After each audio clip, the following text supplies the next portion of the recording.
j'ai un bac ES. Ensuite, j'ai fait un BTS en gestion de la PME. Et j'ai continué mes études avec un bachelor en communication et marketing. J'étais plus trop sur des perspectives avec bachelor communication et marketing. Du coup, j'ai décidé de faire une pause dans mes études. Et je voulais mettre ce temps à profit, donc j'ai décidé de faire un service civique. Alors moi, je réalise mon service civique au pôle jeunesse de Montigny et ma mission consiste à les aider à améliorer la communication auprès des jeunes. Alors j'espère que ce service civique va m'aider à y voir un peu plus clair au niveau professionnel sur ce que je veux faire. Et puis je voulais me rendre utile, voir autre chose, donc j'espère que ça va m'apporter aussi sur un point de vue personnel.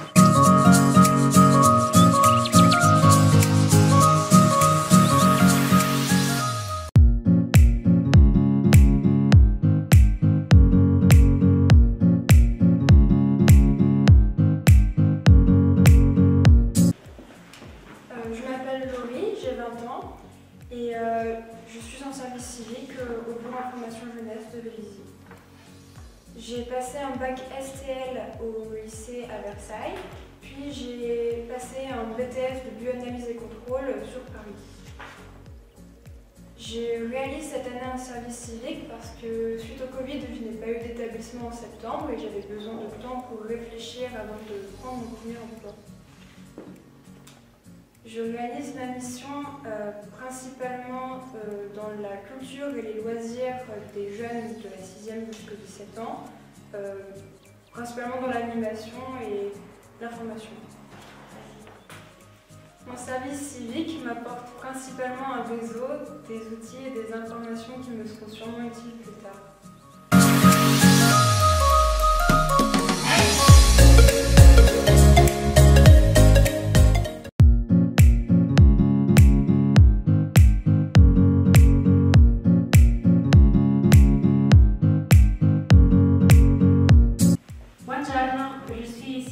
Je suis un volontaire européenne et je travaille chez les villes. Je suis diplômée au lycée économie sociale en Italie et j'ai déjà fait une expérience à l'étranger aux États-Unis pendant le lycée et maintenant je suis étudiant à l'université de Turin où j'étudie le droit international et transnational. J'ai toujours été attirée par les opportunités à l'étranger et en plus j'avais un ami qui avait fait déjà des groupes de solidarité européenne au Portugal et c'est grâce à elle que j'ai connu cette expérience. Et je travaille dans le domaine de l'éducation non formelle. Et donc j'organise des ateliers d'anglais pour les jeunes, les collégiens, les étudiants et les lycéens. Et aussi, je travaille avec d'autres volontaires dans la région parisienne pour la promotion de la mobilité internationale. Maintenant, j'ai l'occasion d'apprendre et pratiquer la langue française et de prendre des initiatives et développer mes compétences relationnelles.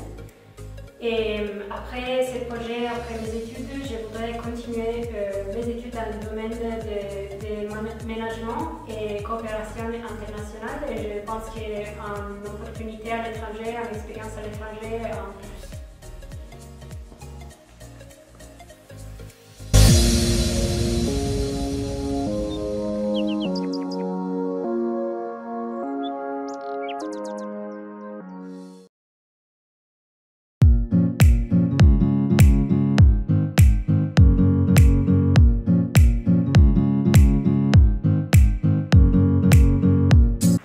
Je m'appelle Antoine, j'ai 24 ans. Après ma troisième, je suis parti en bac professionnel à SSP, qui est accompagnement sans service à la personne. Une fois mon bac obtenu, j'ai fait une préparation au concours d'infirmier qui a duré 6 mois. Une fois les 6 mois faits, j'ai passé du coup 3 concours, j'en ai eu 2. Une fois j'ai eu les concours, je suis arrivé en école d'infirmier qui dure 3 ans. Et puis j'ai été diplômé en 2019, juillet 2019. Et maintenant je travaille à l'hôpital. Donc j'ai choisi le métier d'infirmier parce que c'est un métier qui est au contact des personnes, des patients. C'est un métier vachement humain et il y a beaucoup de possibilités d'offres d'embauche. Le métier d'infirmier, il n'y en a pas qu'à l'hôpital, il y en a partout, dans les entreprises, dans les écoles.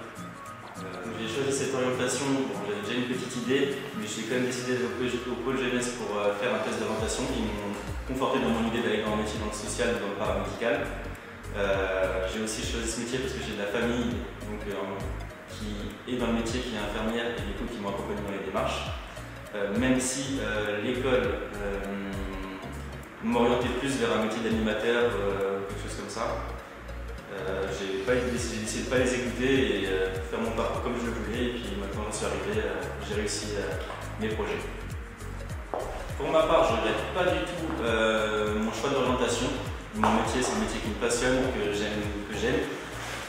Pour l'instant, mes perspectives d'évolution, comme je suis jeune diplômé depuis 1 an et demi maintenant, je me fais de l'expérience, encore quelques années, et après pourquoi pas faire infirmier anesthésiste, ce que j'aimerais bien.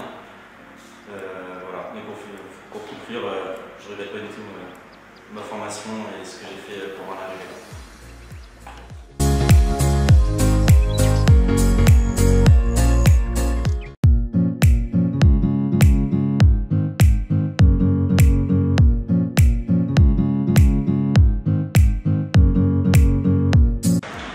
Donc bonjour, je m'appelle Clément, j'ai 23 ans.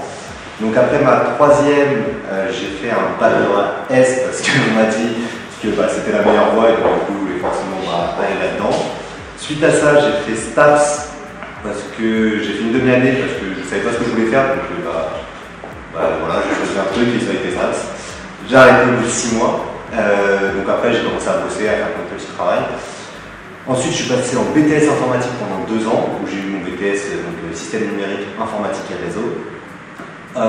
Ensuite, du coup, j'ai fait une première année de licence informatique et mathématiques, que j'ai redoublé parce que je ne bossais pas beaucoup. Donc du coup, je l'ai refaite une deuxième fois, donc j'ai fait une deuxième année de première année de licence. J'ai arrêté au milieu parce que ça ne m'intéressait pas non plus, donc je ne savais pas trop ce que je voulais faire. Donc suite à ça, j'ai fait un BPGEPS sport collectif mention volley et j'ai enchaîné donc cette année sur un DEGEPS mention volleyball. Que je suis en train de faire et donc, du coup je suis en cours de formation, il me reste les 6 derniers. Donc du coup pourquoi j'ai fait ce type de parcours? J'ai pas forcément choisi parce que j'ai pas beaucoup changé. Donc au début j'ai fait STAPS parce que je savais pas trop ce que je voulais faire et j'aimais bien le sport, alors on va aller en STAPS. Ensuite l'informatique, que j'étais un peu un geek, je me suis dit vas-y c'est cool, donc je suis allé en informatique.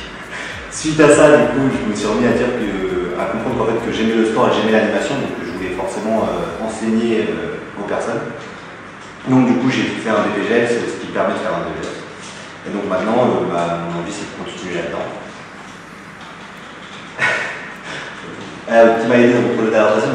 Dans mon projet d'orientation, les personnes qui m'ont aidé, ça a été mes parents surtout, enfin surtout ma mère.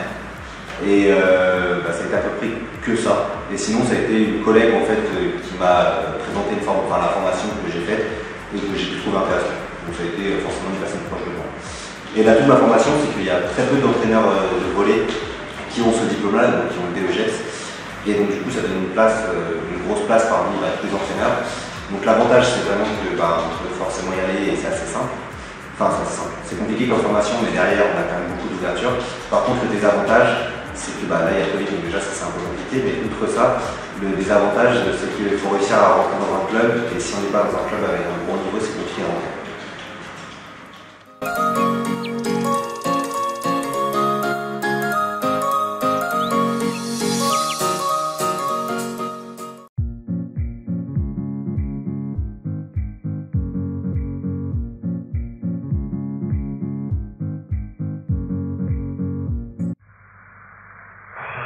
J'ai 24 ans, donc la fin de mon année de troisième, j'ai choisi de m'orienter vers un lycée professionnel.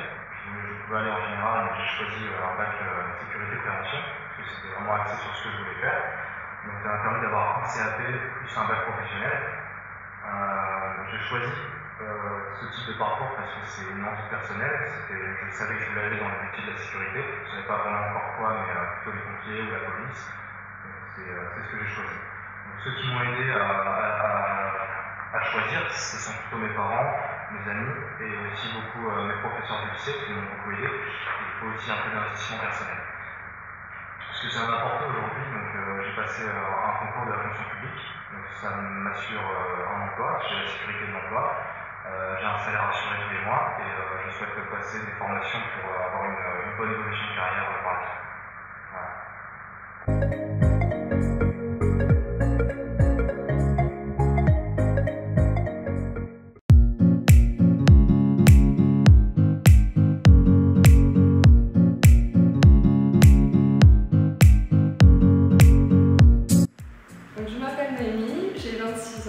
Donc, après ma troisième, je suis partie en terminale au lycée, dans un lycée général. J'ai fait une terminale S, en fait, pour vraiment me permettre de m'ouvrir toutes les portes. Et donc, du coup, voilà, j'ai fait un baccalauréat en scientifique. Je suis partie en licence STAPS, donc à Orsay. J'ai fait 3 ans à Orsay pour faire une licence entraînement sportif. Ensuite, j'ai voulu entrer en master à Paris-Descartes en entraînement biologie, nutrition et santé. Donc tout ça pour être coach sportive. Sauf que le master ne m'a pas plu, donc ensuite j'ai décidé de m'orienter vers la diététique en faisant un BTS diététique par correspondance au CNED. Pourquoi ce choix? Parce que je voulais rester dans le domaine du sport, je ne voyais pas être derrière un bureau. J'avais besoin de bouger, je faisais déjà beaucoup de sport et en fait de base j'hésitais avec architecture et quand on m'a dit que ça allait être compliqué de faire du sport, j'ai choisi du coup de m'orienter en STAPS. Les personnes qui m'ont aidée, je dirais mes parents, même s'ils voulaient à tout prix que je fasse architecture. Après j'ai vraiment fait comprendre que le sport j'en avais besoin. Et donc, du coup, mes amis m'ont poussé à vraiment ce que je fasse STAPS. Et enfin, l'atout de ces formations, je veux dire que ça ouvre pas mal de portes quand on rentre quand même en STAPS. Même si on peut choisir coach sportif, il y a d'autres domaines, aussi bien en tant que professeur de PS, dans le management sportif. Donc ça ouvre beaucoup de voies. Et dans la diététique, après la diététique, malheureusement, c'est un beau métier, mais c'est assez compliqué de trouver un emploi. C'est un peu bouché actuellement. Sauf si on se met à son compte, le souci actuellement c'est de trouver de la clientèle et les temps qui courent le Covid, c'est un peu compliqué, mais la visioconférence peut aider, mais voilà. On a toujours le moyen de travailler et je pense qu'il faut juste se lancer dans ces projets. Actuellement, du coup, suite à mes formations, je suis mis à mon compte en tant qu'auto-entrepreneur. Donc, ma première activité, mon activité principale, c'est le coaching sportif. Donc, je fais aussi bien de la remise en forme chez les clients, dans les entreprises ou pour les personnes un peu plus athlétiques, on va dire, les plus sportives. Et ma deuxième activité, c'est la diététique. Et du coup, je fais des consultations soit par visioconférence, soit je me déplace directement chez la cliente pour. Comme ça me permet de voir aussi ce qu'ils ont directement dans leur frigo, dans leurs armoires, pour essayer d'établir vraiment avec leurs habitudes alimentaires et d'essayer de changer le moins possible et qu'ils considèrent que ce n'est pas un régime. Voilà.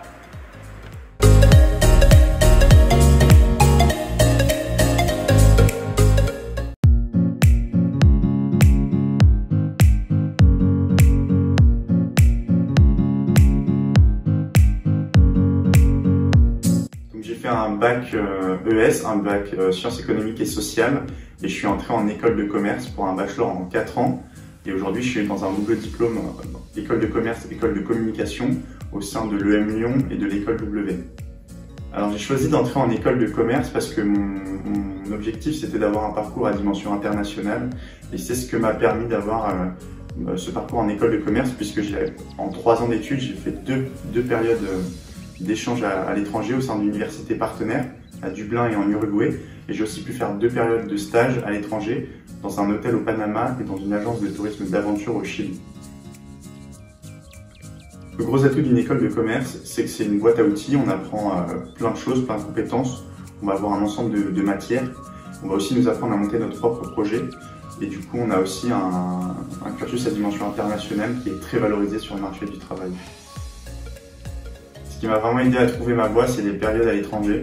Ça m'a permis un peu d'élargir mon horizon, de comprendre ce que j'avais envie de faire et surtout de réaliser mes premières aventures et expéditions.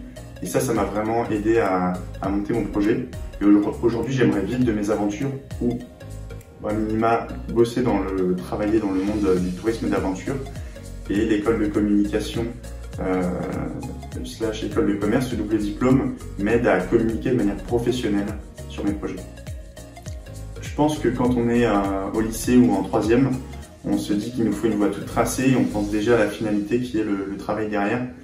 Moi, je pense qu'il faut aller vers ce qu'on aime et que le chemin se fait progressivement et qu'en fait, on va faire du réseau, on va rencontrer des gens, on va bosser sur des projets, on va comprendre quelles sont nos compétences. Donc, on va choisir de se spécialiser dans un secteur et des choses elles vont se faire progressivement. Donc, je pense qu'il ne faut pas chercher une solution toute faite dès maintenant. Il faut se laisser un petit peu porter vers ce qu'on aime et ensuite, en travaillant, en étudiant, en se formant, le projet se crée de lui-même finalement. Moi, je ne pensais pas aller vers le monde de l'aventure. Au final, ça s'est fait un peu malgré moi.